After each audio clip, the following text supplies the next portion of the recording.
আর ঠিক এই দিনেই আমেরিকার প্রেসিডেন্ট ডোনাল্ড ট্রাম্প তার নিজের সোশ্যাল মিডিয়ায় লিখেছেন, মধ্যপ্রাচ্য নাকি একজোট হচ্ছে। একই সপ্তাহান্তে ওয়াশিংটন পোস্ট লিখছে, উপসাগরের 5টা দেশ তার উপর এতটাই বিরক্ত যে তারা এখন নিজেদের মাটিতে মার্কিন সামরিক ঘাঁটি রাখার যুক্তি নিয়েই প্রশ্ন তুলছে।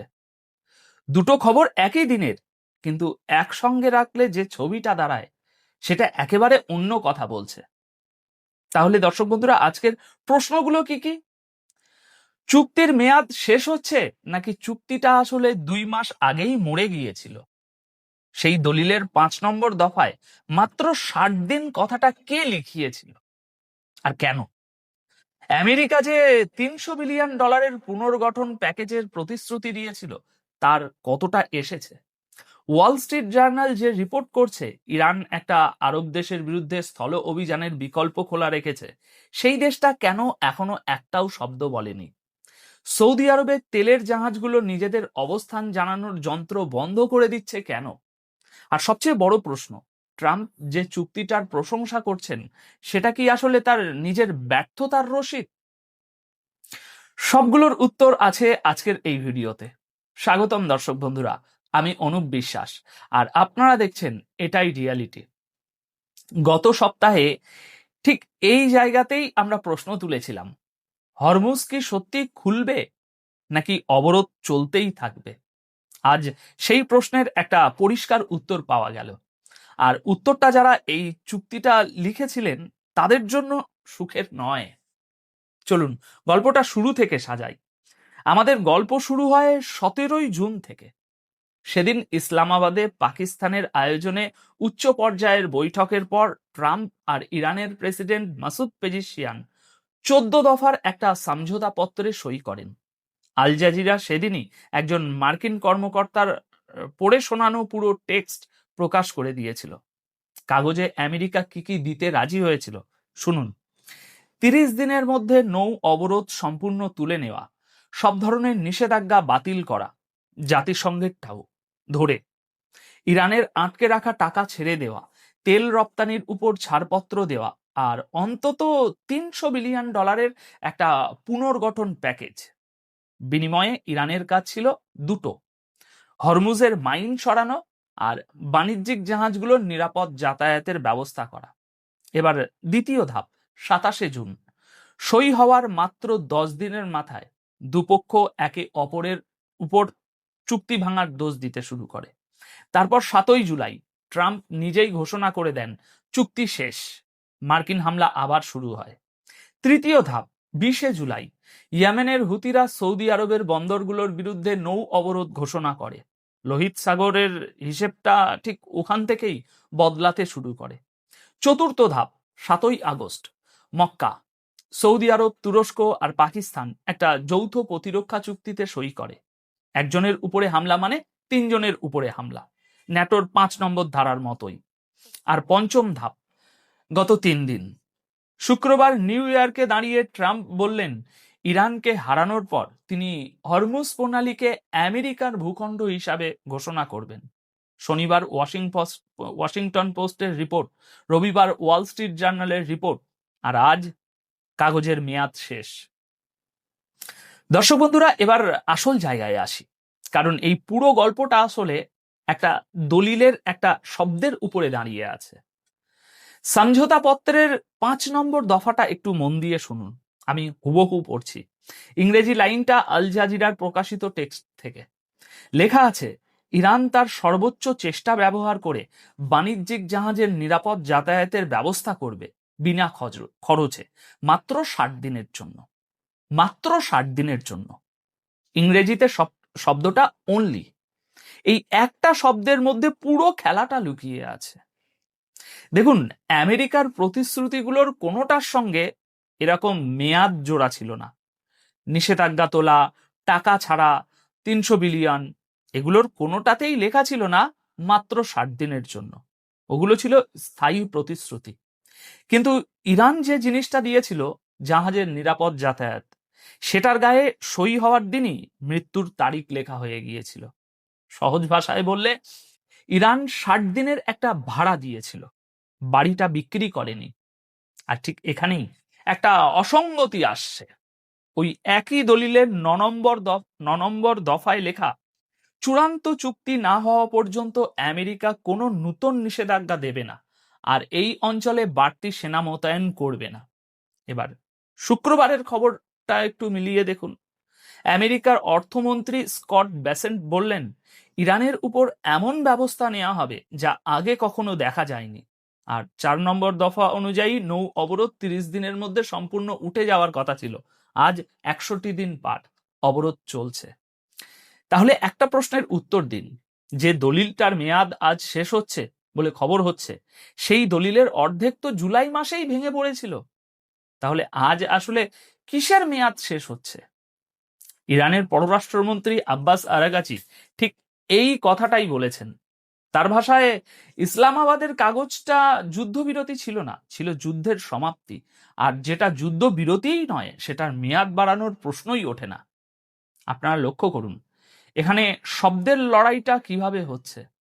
পশ্চিমা সংবাদ মাধ্যম লিখছে যুদ্ধবিরতির মেয়াদ শেষ, যার মানে দাঁড়ায় ইরানের কাছ থেকে কিছু আদায় করতে হবে।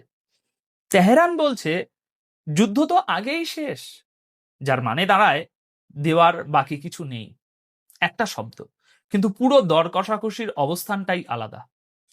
দর্শক বন্ধুরা, এবার আসা যাক আজকের দ্বিতীয় বড় খবরে। আর এটাই আমার মতে আজকের সবচেয়ে গুরুত্বপূর্ণ খবর, যদিও এটা নিয়ে সবচেয়ে কম কথা হচ্ছে। রবিবার ওয়াল স্ট্রিট জার্নাল একটা রিপোর্ট করেছে ইরানি ও আরব কর্মকর্তাদের বরাত দিয়ে। রিপোর্ট বলছে ইরান এই 60 দিনের সমঝোতাকে শুরু থেকেই সন্দেহের চোখে দেখেছে। তেহরানের ধারণা ছিল আমেরিকা আর ইসরায়েল বড় হামলার প্রস্তুতির জন্য সময় কিনছে, তাই ইরানও ঠিক একই কাজ করেছে। আরব গোয়েন্দা সূত্রের বরাত দিয়ে রিপোর্টে বলা হয়েছে, ইরানের সামনে যেসব বিকল্প তৈরি রাখা আছে তার মধ্যে আছে সমুদ্রের নিচের ইন্টারনেট কেবল অচল করে দেওয়া, উপসাগরীয় দেশগুলোর ভিতরে রাজনৈতিক অস্থিরতা উস্কে দেওয়া, এমনকি কুয়েতে স্থল অভিযান পর্যন্ত। এখানে একটা কথা খুব পরিষ্কার করে বলে রাখা দরকার, এটা ইরানের কোনো ঘোষণা নয়, এটা একটা মার্কিন সংবাদপত্রের রিপোর্ট, যার সূত্র আরব গোয়েন্দা সংস্থা। ইরান এই দাবি স্বীকারও করেনি, অস্বীকারও করেনি, স্বাধীনভাবে যাচাই করা যায়নি। আর এখানে আমার নিজের একটা প্রশ্ন আছে, যদি একটা দেশের বিরুদ্ধে স্থল অভিযানের পরিকল্পনার খবর ছাপা হয়, সেই দেশটা তো সবার আগে চিৎকার করার কথা। কুয়েত আজ পর্যন্ত একটা লাইনের বিবৃতিও দেয়নি, ওয়াশিংটনও দেয়নি। এবার একটু ভেবে দেখুন, রিপোর্টটা কারা দিয়েছে? আরব গোয়েন্দা সংস্থা। আর ঠিক এই মুহূর্তে উপসাগরীয় দেশগুলো ওয়াশিংটনকে বোঝাতে চাইছে যে তারা কতটা বিপদে আছে। রিপোর্ট সবসময় নিজে থেকে ছাপা হয় না, কখনো কখনো বার্তা দেওয়ার জন্যও ছাপানো হয়। আর এই বার্তাটা কি সেটা বুঝতে হলে আজকের তৃতীয় খবরে আমাদেরকে যেতে হবে। আর এখানেই দুটো আলাদা খবর জুড়ে গিয়ে একটা তৃতীয় অর্থ তৈরি হচ্ছে। গতকাল রবিবার দুপুরে ট্রাম্প তার সোশ্যাল মিডিয়ায় লিখেছেন, আমি হুবহু পড়ছি, খুব খুশি হলাম দেখে যে সৌদি আরব, তুরস্ক আর পাকিস্তান শেষ পর্যন্ত মক্কা যৌথ প্রতিরক্ষা চুক্তিতে সই করেছে। এটা দেখাচ্ছে মধ্যপ্রাচ্য কিভাবে একজোট হচ্ছে আর কিভাবে দেশগুলো শেষ পর্যন্ত নিজেদের রক্ষা করতে পারবে আরো অর্থপূর্ণভাবে। তিনি একে বড় সাহসী আর গুরুত্বপূর্ণ পদক্ষেপ বলেছেন। এবার এই লাইনটার পাশে ওয়াশিংটন পোস্টের শনিবারের রিপোর্টটা রাখুন। আরব ও পশ্চিমা কর্মকর্তাদের বরাত দিয়ে ওয়াশিংটন পোস্ট লিখেছে, সৌদি আরব, সংযুক্ত আরব আমিরাত, কাতার, কুয়েত আর বাহরাইন, এই 5টা সরকার ট্রাম্পের উপর বিরক্তিতে একজোট। যুদ্ধ শুরু হওয়ার পর থেকে ওয়াশিংটনের প্রতি ক্ষোভ এখন সর্বোচ্চ পর্যায়ে। একজন উপসাগরীয় কর্মকর্তা কাগজটাকে যা বলেছেন আমি হুবহু পড়ছি, ট্রাম্প এই যুদ্ধটা শুরু করেছেন আর দাম দিচ্ছি আমরা। দর্শক বন্ধুরা, এটা আমার বিশ্লেষণ নয়, এটা আমেরিকারই একটা প্রধান সংবাদপত্রে ছাপা, আমেরিকারই এক মিত্র দেশের কর্মকর্তার কথা। আর সবচেয়ে বড় কথাটা এখনো বাকি। রিপোর্টে একজন ইউরোপীয় কর্মকর্তা বলছেন, মক্কার এই প্রতিরক্ষা চুক্তিটা আসলে আমেরিকার উদ্দেশ্যে একটা সংকেত। এই দেশগুলো নিজেদের নিরাপত্তার অংশীদার বদলে ফেলার চেষ্টা করছে। তার কথায় তাদের হিসাবে আমেরিকা আর যথেষ্ট নয়। আর একজন পশ্চিমা কূটনীতিক বলেছেন যে মার্কিন সেনার উপস্থিতি এই অঞ্চলে আগেও কেউ উৎসাহ নিয়ে চায়নি, সেটা ছিল একটা প্রয়োজনীয় ঝামেলা। তার ভাষায় এখন প্রয়োজনীয়তাটাই প্রশ্নের মুখে। এবার হিসাবটা মেলান। ট্রাম্প যে চুক্তিটাকে মধ্যপ্রাচ্য একজোট হচ্ছে বলে অভিনন্দন জানাচ্ছেন, সেই একই চুক্তিকে ইউরোপীয় কর্মকর্তারা বলছেন আমেরিকার হাতছাড়ার সংকেত। একটু ভেবে দেখুন, ট্রাম্প যে 3টে দেশের নাম নিয়েছেন তার মধ্যে তুরস্ক ভৌগোলিকভাবে ইউরেশিয়ায়, আর পাকিস্তান দক্ষিণ এশিয়ায়, মধ্যপ্রাচ্যে পড়ে একটাই সৌদি আরব। তাহলে মধ্যপ্রাচ্য একজোট হচ্ছে কথাটার আসল মানে কি?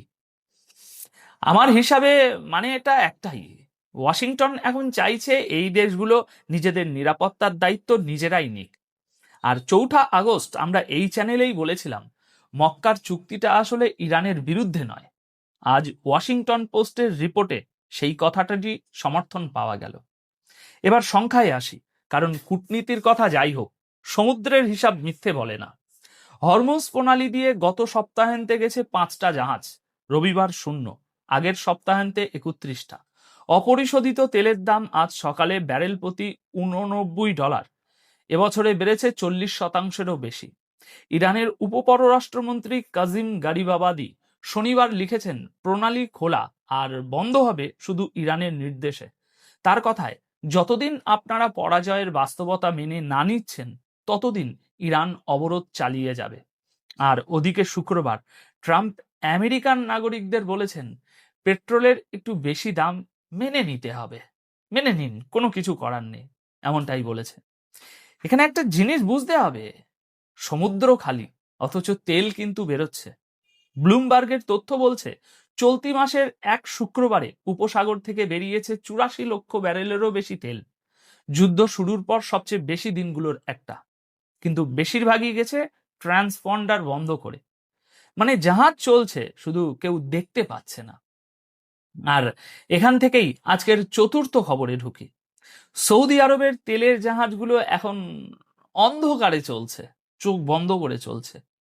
ব্লুমবার্গ ও আরব উপসাগরীয় বাণিজ্য বিশ্লেষণ সংস্থার রিপোর্ট বলছে লোহিত সাগরে সৌদি আরবের প্রধান রপ্তানি বন্দর ইয়ানবু থেকে তেল বোঝাই করা জাহাজগুলো এখন নিজেদের অবস্থান জানানোর ব্যবস্থা মানে AIS সিগন্যাল বন্ধ করে দিচ্ছে।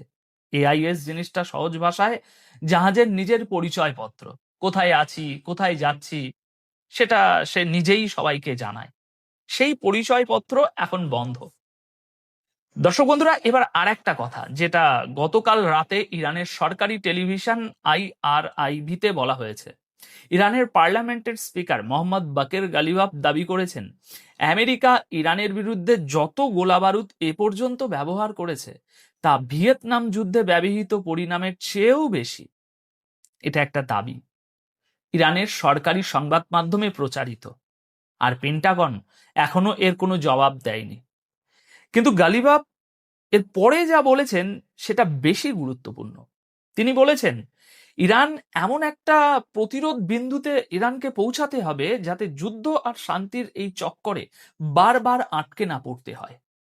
ডিটারেন্স বা প্রতিরোধ শব্দটার সহজ মানে হলো শত্রুকে হামলা করা থেকে আটকে রাখা। মানে গালিবাফ বলছেন ইরানকে এমন জায়গায় পৌঁছাতে হবে যেখানে হামলার কথা ভাবতেও কেউ কয়েকবার ভাববে। আর আপনারা মনে রাখুন, এই একই স্পিকার গত শনিবারই বলেছেন ইরান এই যুদ্ধে সামরিক ও রাজনৈতিক দুই দিক থেকেই জয়ী হয়েছে। এখন সবকিছু এক জায়গায় রাখলে ছবিটা এই দাঁড়াচ্ছে, ওয়াশিংটন কাগজে যা দেওয়ার কথা ছিল তার বেশিরভাগই দেয়নি। তেহরান যেটুকু দিয়েছিল তার গায়ে প্রথম দিন থেকেই মেয়াদ লেখা ছিল। আর এই 2 মাসে উপসাগরীয় দেশগুলো একটা সিদ্ধান্তে পৌঁছে গেছে, নিজেদের নিরাপত্তার জন্য শুধু আমেরিকার উপর ভরসা করা আর চলবে না। এখান থেকে সামনে 2টো রাস্তা খোলা আছে। প্রথম রাস্তা ওমানের হাত ধরে একটা কারিগরি সমাধান। আরাগাজি বলেছেন হরমুজের নতুন নৌপথ নিয়ে ওমানের সঙ্গে আলোচনা শেষ পর্যায়ে, কিন্তু সঙ্গে তিনি এটাও বলেছেন এতে প্রণালী খুলে যাবে না, খোলা নির্ভর করছে অন্য শর্তগুলো মানার উপর। এই রাস্তায় জাহাজ চলবে কিন্তু নিয়ন্ত্রণ থাকবে তেহরানের হাতে। দ্বিতীয় রাস্তা, যেটা এই মুহূর্তে চলছে, না যুদ্ধ না শান্তি। কাগজ নেই, আলোচনা নেই, কিন্তু প্রতিদিন কিছু না কিছু ঘটছে। এক্সপার্টদের মতে এই সমাধান হবে সম্ভবত মার্কিন মধ্যবর্তী নির্বাচনের পরে, যখন ভোটের উপর প্রভাব কম পড়বে। আর একটা প্রশ্নের উত্তর আজও পাওয়া গেল না। $300 বিলিয়ন সেই পুনর্গঠন প্যাকেজটার কি হলো? কাগজে সংখ্যাটা আজও লেখা আছে, বাস্তবে আজ পর্যন্ত একটা ডলারও যায়নি। এই সুতোটা আমরা ছাড়ছি না। এবার আপনাদের কাছে আমার প্রশ্ন, আপনার বিচারে আজ যেটা শেষ হলো সেটা কি একটা চুক্তির মেয়াদ, নাকি উপসাগরে আমেরিকার নিরাপত্তা ছাতার যুগ? আপনার মতামত কমেন্টে অবশ্যই জানাবেন। ভিডিওটি শেষ পর্যন্ত দেখার জন্য অসংখ্য ধন্যবাদ। ভালো থাকবেন, সুস্থ থাকবেন।